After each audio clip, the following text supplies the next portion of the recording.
हाँ जी दोस्तों, क्या हालचाल। बहुत बहुत स्वागत है आपका आज की इस कॉर्पोरेट न्यूज के अंदर। दोस्तों, आज हमारे पास जो कॉर्पोरेट न्यूज है वो है अपोलो माइक्रो को लेकर। जेप्टो जिन्होंने कि हालिया में सेबी को अपना ड्राफ्ट प्रोस्पेक्टस फाइल किया है उसको लेकर, और फिर इंडियन रेलवे सेगमेंट को लेकर। और हमारे पास आज एक जियो पॉलिटिकल न्यूज भी है जहां पर हम फ्री ट्रेड एग्रीमेंट जो कि इंडिया और न्यूजीलैंड का हुआ है उसकी बातें करेंगे।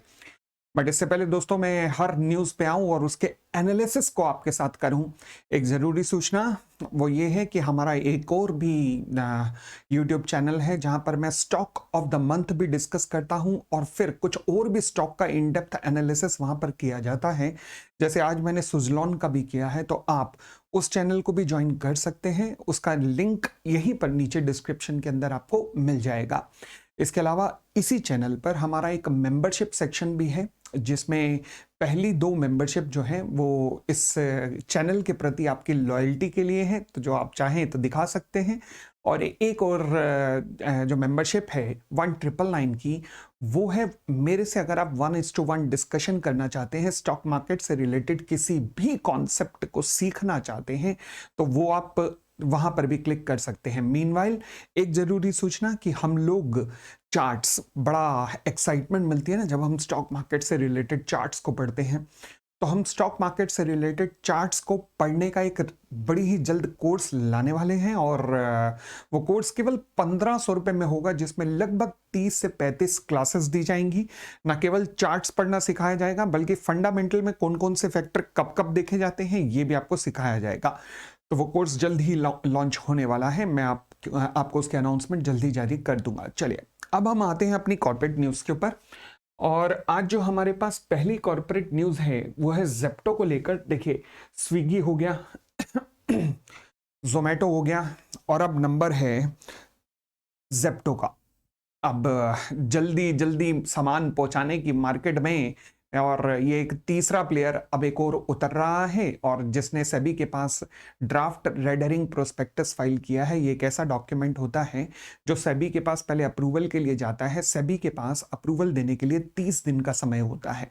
अगर उस बीच में कोई क्वेरी है तो सेबी वो क्वेरी रेज करेगा, फिर कंपनी उसको रिप्लाई करेगी, और रिप्लाई करने के बाद, मतलब वैसे नॉर्मली कहा जाता है 30 दिन में है, बट इस पूरी प्रोसेस में क्योंकि सेबी की इंक्वायरीज वगैरह अच्छी खासी आती हैं, लगभग 5 या 6 महीने का वक्त लगता ही लगता है। तो यहां पे भी एक्सपेक्ट किया जा रहा है कि लगभग जुलाई से लेकर सितंबर के बीच बीच में ही ये आईपीओ आएगा। 11,600 करोड़ का आईपीओ होगा, जिसमें कुछ फ्रेश शेयर्स दिए जाएंगे और कुछ दिए जाएंगे जहां प्रमोटर्स अपनी स्टेक बेचेंगे, जिन्हें हम कहते हैं ऑफर फॉर सेल।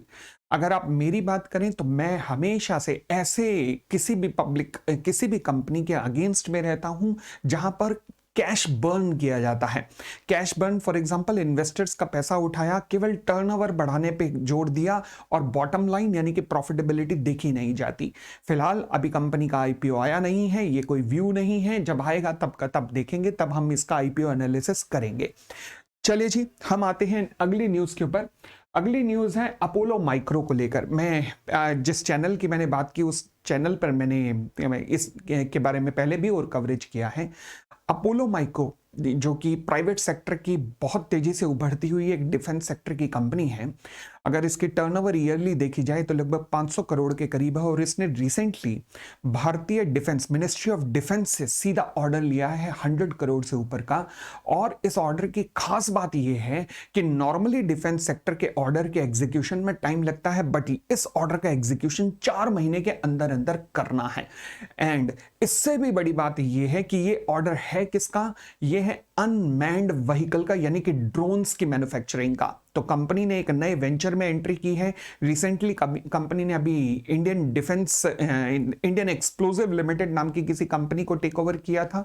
तो बहुत कुछ कंपनी अच्छा अच्छा कर रही है अपने शेयर होल्डर्स के लिए। आगे चल के देखते हैं कि कंपनी कैसे आगे बढ़ती है, बट फिलहाल ये जो ऑर्डर है ये डेफिनेटली टॉप लाइन को आने वाले समय में एक अच्छा पुश देगा, अपोलो माइक्रो की बात की जाए तो। चलिए, उसके बाद हम अगले न्यूज पर आते हैं। रेलवे स्टॉक्स की अगर बात करें तो आप देख रहे होंगे कि इनमें बहुत अच्छी रैली चल रही है। भाई साहब, 10-10, 15-15% ये शेयर बढ़ चुके हैं।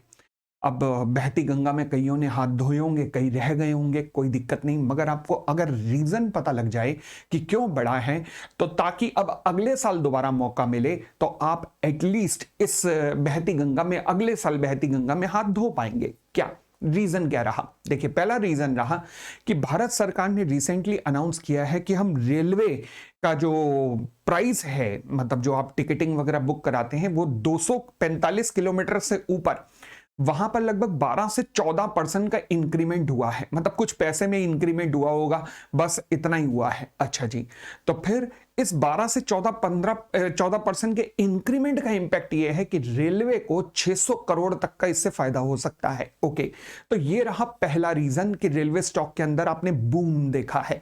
दूसरा, जब भी बजट आने वाला होता है ना, जैसे अब बजट आने वाला है, तो बजट आने से पहले रेलवे के स्टॉक्स में पिछले कुछ साल के अंदर अगर आपने देखा हो तो लगातार तेजी बनी रहती है। उसका रीजन ये होता है कि एक्सपेक्ट किया जाता है कि भारत सरकार, जिसका रेलवे के बिल्कुल इनोवेशन पर, नवीनीकरण पर बहुत ज्यादा जोर है, तो वहां पर इंफ्रास्ट्रक्चर पर या फिर कैपिटल एक्सपेंडिचर पर बहुत अच्छा खासा पैसा अलग रखा जाएगा, जिससे कि रेलवे में और ज्यादा सुधार या फिर रेलवे को नए तरीके से एकदम पेश किया जा सके, जैसे यूरोपियन कंट्रीज में होती है। तो इसकी एक्सपेक्टेशन के कारण आप हमेशा देखते हैं कि बजट से पहले पिछले 3-4 साल का अगर आप डेटा देखें तो हमेशा रेलवे स्टॉक्स बढ़ना शुरू कर देते हैं। तो इस साल भी कोई एक्सेप्शन नहीं है। सोने पे सुहागा ये न्यूज आ गई रेट बढ़ने की, तो बस बन गया काम और आपने रेलवे स्टॉक के अंदर रैली कर दी है। ठीक है ना? चलिए, अब जो इस रैली का पार्ट नहीं बन पाए वो अगले साल बस इस कॉन्सेप्ट को ध्यान रखना, और जो बन गए हैं उनको बहुत बहुत शुभकामनाएं। आगे बढ़ते हैं। अब हम आते हैं आज की एक जियोपॉलिटिकल न्यूज के ऊपर। दोस्तों, अगर आपने देखा हो, अभी रिसेंटली न्यूजीलैंड और इंडिया के बीच में एक फ्री ट्रेड एग्रीमेंट हुआ। नॉर्मली फ्री ट्रेड एग्रीमेंट में कई साल लग जाते हैं डिस्कशन के अंदर ही। बात यहाँ अच्छी बात ये रही कि ये डील डिस्कशन में आई और फाइनलाइज होके साइन हो गई कितने, लेस देन 9 मंथ्स के अंदर अंदर। बेहतरीन बेहतरीन। परंतु अब वो कहते हैं चांद में भी दाग निकल आता है, तो वही हुआ कि इस फ्री ट्रेड एग्रीमेंट के अंदर न्यूजीलैंड का जो फॉरेन मिनिस्टर है, जो कि वहां की दूसरी गठबंधन वाली पार्टी से है, ये गठबंधन सरकारें ना कभी देश को चलने नहीं देती, हमेशा प्रॉब्लम करती हैं। फिलहाल अब ये फॉरेन मिनिस्टर जो है, उन्होंने कह दिया कि भाई हमें तो ये फ्री ट्रेड डील स्वीकार नहीं है, क्योंकि इससे न्यूजीलैंड का बुरा हो रहा है। अब क्या न्यूजीलैंड का बुरा हो रहा है, चलिए समझते हैं, देखिएगा ध्यान से। अब इस फ्री ट्रेड एग्रीमेंट के अंदर हुआ क्या है, भारत के लगभग 50% से ऊपर प्रोडक्ट्स जो है वो टैरिफ फ्री हो जाएंगे। सिमिलरली न्यूजीलैंड के भी लगभग 60% के करीब प्रोडक्ट जो है वो इंडिया में आ पाएंगे और वो ड्यूटी फ्री हो जाएंगे, यानी कि टैरिफ उनके ऊपर नहीं लगेगा। भारत की 100 से ऊपर लगभग नई सर्विसेज अब न्यूजीलैंड में जा पाएंगी। तो बहुत अच्छा सब कुछ प्रपोजल लग रहा है, और न्यूजीलैंड के एंगल से कहूं तो बुरा नहीं है।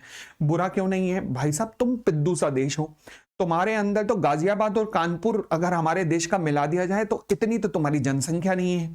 तो फिर तुम्हें मिल रही है 1.4 बिलियन की पॉपुलेशन, और वो भी तुम्हारे 60% प्रोडक्ट के लिए, वो भी टैरिफ फ्री।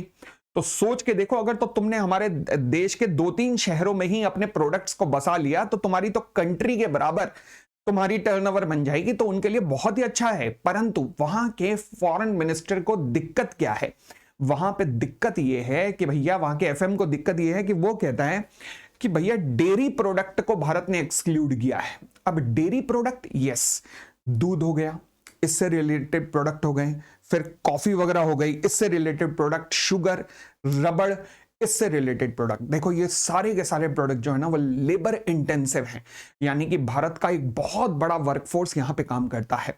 परंतु अगर न्यूजीलैंड के व्यापार में बनी हुई ये चीजें यहां पर आने लग गई, तो पहली बात तो यहां अनएम्प्लॉयमेंट बढ़ जाएगा, और दूसरा यहां पर जो छोटे छोटे व्यापारी हैं उनके ऊपर बहुत ज्यादा गाज गिर सकती है।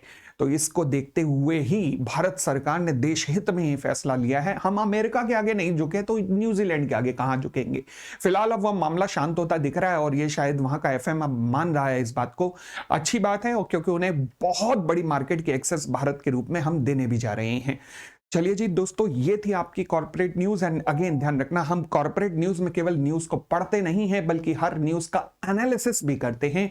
एंड उम्मीद करता हूं कि आपको ये पसंद आया होगा, और अगर हाँ तो प्लीज़ इस चैनल को लाइक जरूर कर दीजिएगा और इस वीडियो पे भी एक अंगूठा जरूर लगा दीजिएगा। Thank you, bye bye, take care. अच्छा, एक आपसे सलाह ये थी, मुझे बताइएगा क्या ऐसा हो सकता है कि हम हर ऑल्टरनेट डे पर एक लाइव न्यूज़ कवरेज किया करें, मतलब लाइव चैनल पे रहा करें, जहां पर आप भी कोई डाउट पूछना चाहते हो मुझसे लाइव में, अगर किसी न्यूज़ से रिलेटेड, किसी न्यूज़ के एनालिसिस से रिलेटेड, तो आप लाइव भी मुझसे पूछ सकते हैं कि ऐसा हम सिस्टम कर सकते हैं। अगर हाँ तो प्लीज़ कमेंट में जरूर लिखिएगा। Thank you, bye bye, take care.